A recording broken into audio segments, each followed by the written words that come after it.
बिस्मिल्लाहिर्रहमानिर्रहीम। छुड़ती नहीं है जालम ये मुंह को लगी हुई।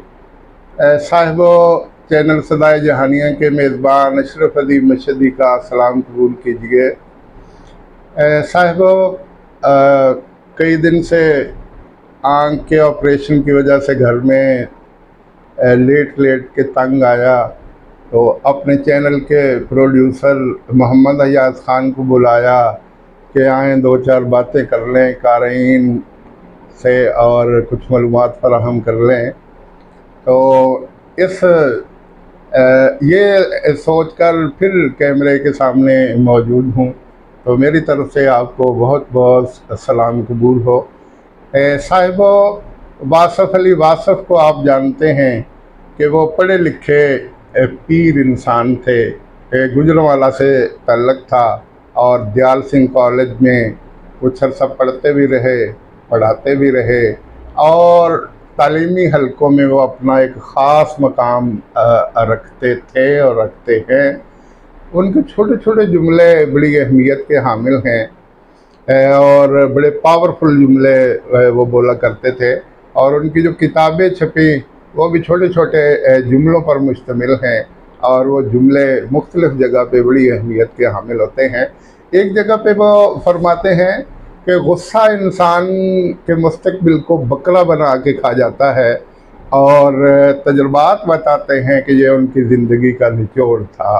वाकई अल्लाह ताला के नबी हज़रत मोहम्मद सल्लल्लाहु अलैहि वसल्लम ने भी फरमाया कि गुस्सा आए, आप खड़े हुए हों तो बैठ जाइए, बैठे हुए हों तो लेट जाइए और ठंडा पानी पीजिए। गुस्सा जब आपको आता है तो आपकी हालत यूँ होती है जैसे जलता हुआ अंगारा, और अगर आप थोड़ा सा हौसला पैदा कर लें, थोड़ा सा एक कदम पीछे हट के सोच लें, तो आप उस गुस्से की वजह से जो रद्द अमल सामने आना है आप उससे बच सकते हैं। और तिब ने साबित किया, साइंस ने साबित किया कि गुस्सा के असरात 12 घंटे तक रहते हैं, और अगर इंसान एक कदम पीछे हट के वक्त को टालता नहीं है तो फिर इसके नताइज अच्छे नहीं होते।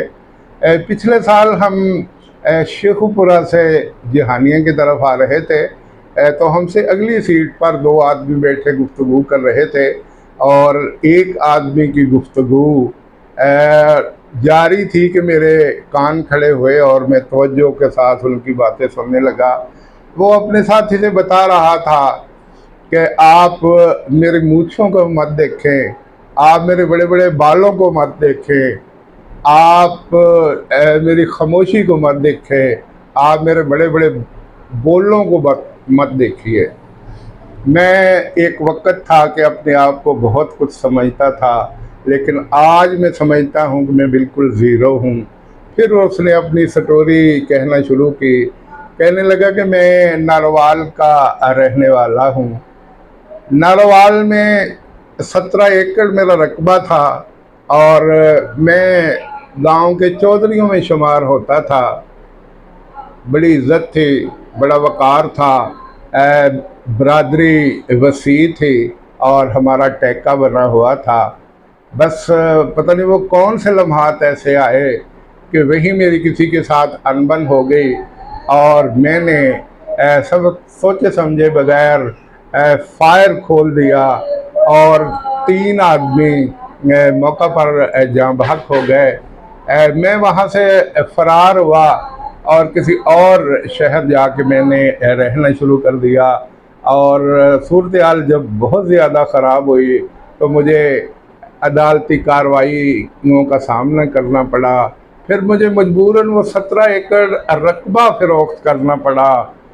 17 एकड़ रकबा फ़रोख्त करके कुछ रकम मैंने बतौर रिश्वत अदा की और मैं वहाँ से बरी हुआ, और फिर मैंने जाके एक और करीबी शहर में 10 एकड़ ज़मीन ख़रीदी और वहाँ रहना शुरू कर दिया।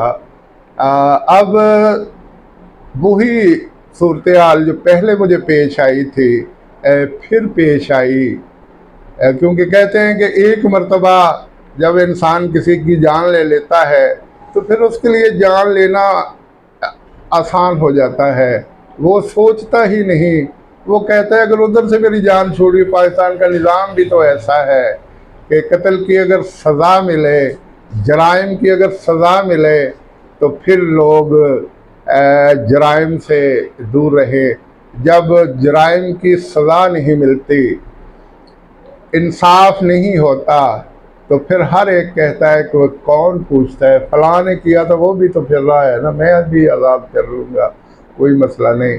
تو کہتا ہے نئے شہر میں جا کے پھر کسی سے تو میں ہوئی تو میں نے پھر فائر کھول دیا اور پھر 4 آدمی میں نے پھڑکا دیے، تو تعداد 7 ہو گئی۔ پھر میں وہاں سے اٹھا اور کہیں اور جا کے چھپ گیا۔ پھر صورتحال ذرا پریشان کن ہوئی، میرے والد صاحب کو بار بار پولیس نے اٹھایا، تو میں نے وہ 10 ایکڑ زمین بیچی، اپنے والد کو ساتھ لیا، اپنے باقی رشتہ داروں کو، اہل خانہ کو رشتہ داروں کے ہاں ٹھہرایا، اور میں چپکے سے رات کی تاریکی میں انڈیا کی سرحد پار کر گیا۔ انڈیا کا قانون یہ ہے کہ وہاں آپ جائیں تو 48 گھنٹے کے اندر آپ کو تھانے میں اندراج کروانا پڑتا ہے کہ میں انڈیا کی حدود میں داخل ہوں اور میں اس تھانے کی حدود میں رہ رہا ہوں۔ کہتا میرے جو رشتہ دار تھے، میرے ذہن میں تھا کہ وہ مجھے رکھ لیں گے اپنے پاس اور میں وہیں رہتا رہوں گا، لیکن انہوں نے کہا کہ آپ بہت عزیز ہیں، آپ میرے کزن ہیں، یہ میرے ماموں ہیں آپ کے والد صاحب، اور میں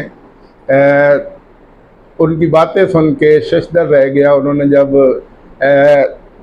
آخری بات کہی کہ ہم 48 گھنٹے سے زیادہ آپ کو اپنے پاس نہیں رکھ سکتے، تو کہتے کہ پھر ہم وہاں سے رخصت ہوئے اور پھرتے پھراتے چند اور جگہ پہ ہم چھپ کے ٹھہرے رہے۔ پھر آہستہ آہستہ ہم بحیرہ عرب کے ساتھ ساتھ ہفتوں چلتے ہوئے ایران جا پہنچے، اور ایران میں مختلف وہاں بہت سے بزرگوں کے مزارات ہیں، وہاں چھپ چھپا کے ہم دن گزارتے رہے۔ لیکن وہ جو اندر ایک بے چینی تھی، وہ جو اندر ایک خوف تھا کہ کہیں ایسا نہ ہو کہ کوئی ایسا دن آ جائے کہ جس طرح میں نے ان کو بھون کے رکھ دیا تھا کوئی مجھے بھی بھون کے رکھ دے۔ تو کچھ ہی عرصہ کے بعد اتفاق سے ایک دن میرا آمنا سامنا ان لوگوں کے رشتہ داروں سے ہو گیا جن کو میں نے قتل کیا تھا اور وہ ایران میں رہتے تھے۔ مجھے خوف پیدا ہوا کہ انہوں نے مجھے دیکھا ہے تو یہ ان سے رابطہ قائم کریں گے اور میری زندگی کا خاتمہ بھی ہو جائے گا۔ تو صاحبو آپ اندازہ کیجئے کہ دوسروں کو بڑی بے دردی کے ساتھ موت کے گھاٹ اتارنے والا شخص اپنی موت کے لیے کتنا پریشان ہے۔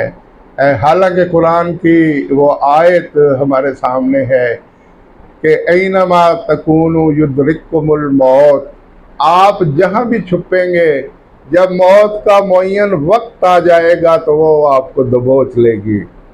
یہ یاد رکھیے کہ جب انسان کی زندگی ہوتی ہے تو موت اس کی حفاظت کر رہی ہوتی ہے، اور جب موت کا معین وقت آ جاتا ہے تو پھر وہی موت اس کی سانسوں کی ڈوری کاٹ دیتی ہے۔ کہتا ہے جب میرا ان سے سامنا ہوا تو میں نے 3 بندے وہ بھی پھڑکا دیے کہ کہیں یہ پاکستان میں اطلاع دیں گے تو پھر میرے لیے مسئلہ بن جائے گا۔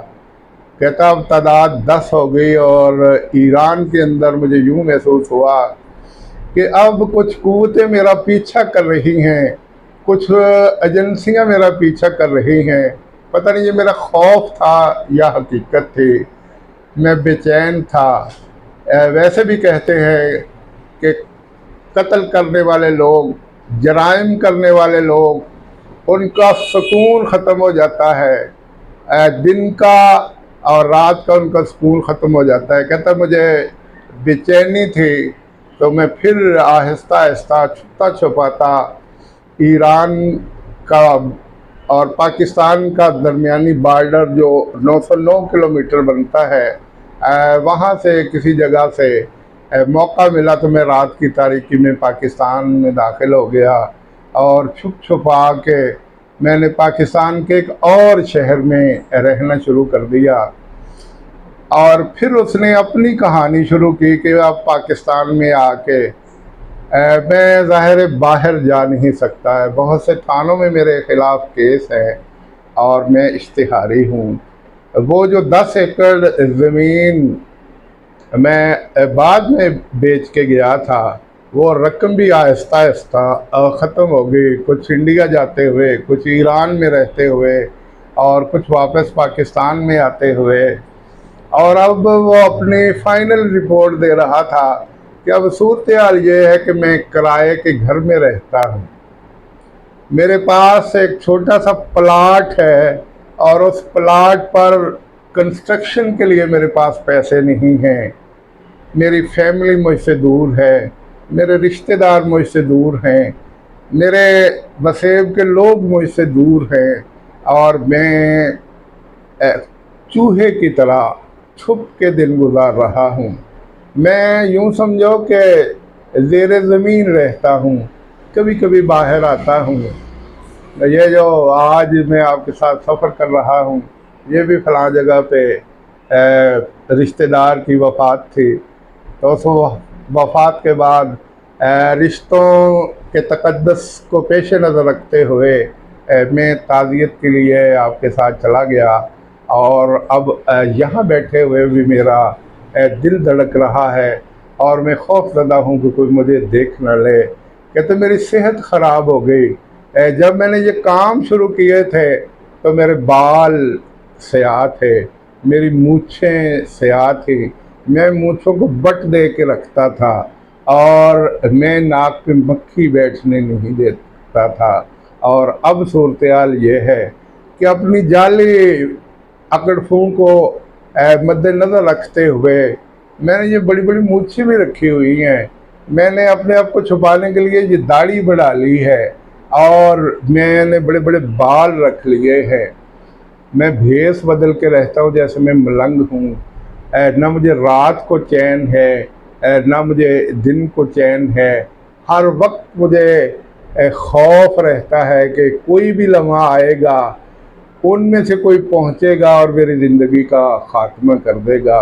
حالانکہ اسے یہ ذہن میں رکھنا چاہیے کہ خود تو کتنی بے دردی کے ساتھ آتشی اسلحے سے اس نے 10 لوگوں کو اڑا کے رکھ دیا، ان گھروں میں کیا کچھ بیتا، ان کے رشتہ دار، ان کے اہل خانہ پہ کیا بیت گئی، یہ اسے خیال نہیں آتا۔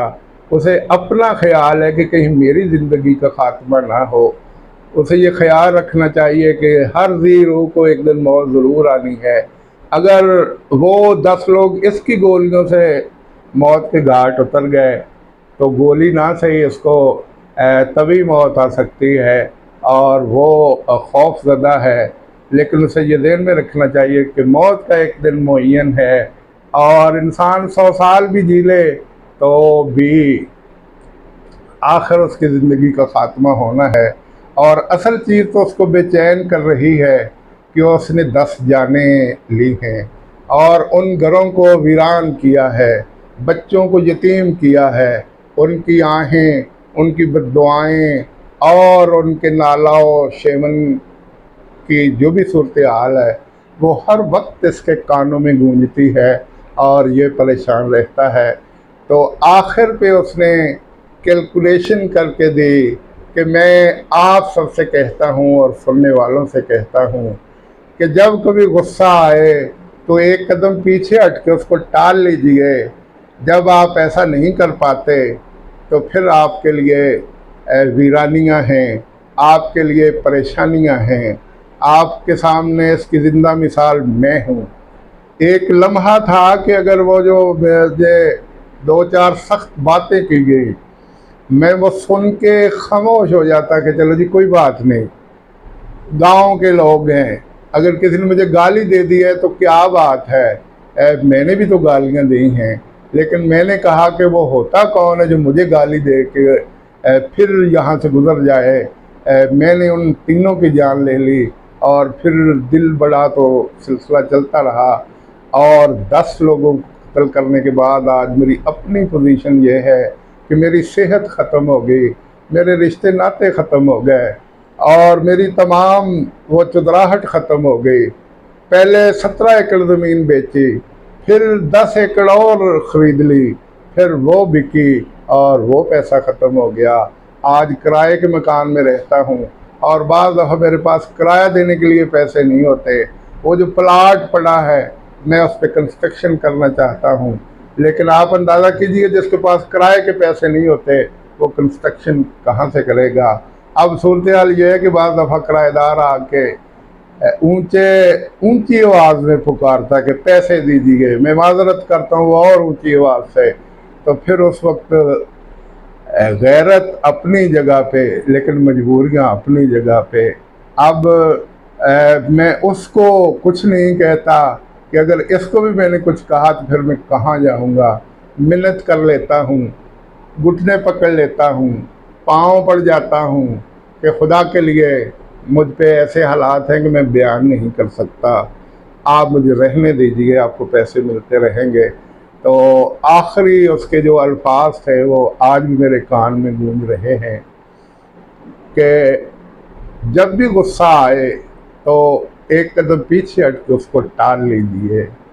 इसीलिए तो मैंने इब्तिदा में वासफ़ अली वासफ़ का वो कौल दोहराया था कि गुस्सा आपके मुस्तकबिल को बकरा बना के खा जाता है। आप ज़रा वो मरहलावार मेरी कहानी जो मैंने सुनाई वो देखिए, कहाँ 17 एकड़ रकबा, कहाँ 3 कत्ल, कहाँ 10 एकड़ रकबा, कहाँ 4 और कत्ल, कहाँ इंडिया फरार होना, कहाँ वहाँ से ईरान जाना, वहाँ जाके फिर 3 लोगों को कत्ल कर देना, हालात ख़राब होके वापस आना, और आज एक मखसूस से दायरे में बड़ी मायूसकुन ज़िंदगी गुजारी जा रही है। ये इसका इख्तिताम है। तो साहिबो, ये कहानी अरसा गुजर जाने के बाद मैंने बयान की है कि खुदा न करे कभी आप पे ऐसा वक्त आए तो फिर ज़रा हौसले से इसको सह लीजिए, एक कदम पीछे हट के वक्त को टाल लीजिए। और साइंस कहती है कि 12 घंटे के बाद गुस्सा ख़त्म हो जाता है, तो आप 12 घंटे सुकून से रह लीजिए। मुझे वो वाक़या याद आ गया, एक दिन एक शख्स टीवी पे लेक्चर दे रहे थे कि मुझे किसी बुज़ुर्ग ने कहा, मेरे उस्ताद ने कहा कि आप घर जाते हुए रास्ते में मस्जिद के जो इमाम हैं आप उनके पास ज़ोहर की नमाज़ पढ़ के बैठ जाया कीजिए। तो कहते मैं तीसरी जमात में पढ़ता था, मुझे उन्होंने 2-3 दिन के बाद पास बुलाया और कहा, कुछ और नसीहतें की और फिर कहा कि बेटा जब कभी गुस्सा आए तो आपने अपने मुखातिब से कहना कि मैं कल इसका जवाब दूंगा, और जब कल आती तो वो गुस्सा मेरा ख़त्म हो चुका होता। कहता उस वक्त मुझे समझ नहीं आई, अब जब साइंस का साबित किया हुआ ये रिज़ल्ट मेरे सामने है कि गुस्सा 12 घंटे के बाद ख़त्म हो जाता है, तो फिर मुझे समझ आई कि वो मौलाना साहब ठीक कहते थे। तो साहिबो, मैं आपसे भी कहता हूँ वासफ़ अली वासफ़ के अल्फाज में कि गुस्सा इंसान के मुस्तकबिल को बकरा बना के खा जाता है।